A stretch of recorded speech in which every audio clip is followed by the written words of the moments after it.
Plano, they're all closed for the day. Weatherford, As y'all see, the birds are really working over our bird feeder this morning. They will shut down as well today. Quite alive out there this morning, though.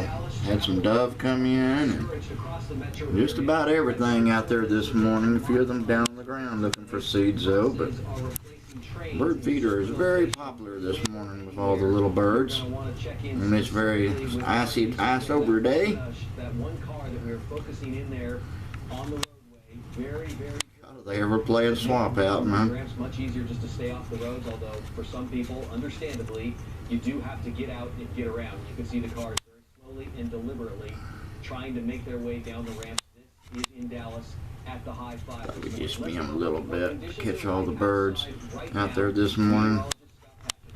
Usually one will fly in and another will fly off. But this morning they're just attacking it. Of course, we got the news on too, though. Still listening to that this morning. There's some dove.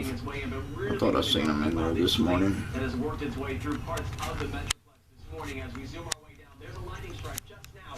As you take a look through north side of Ellis County.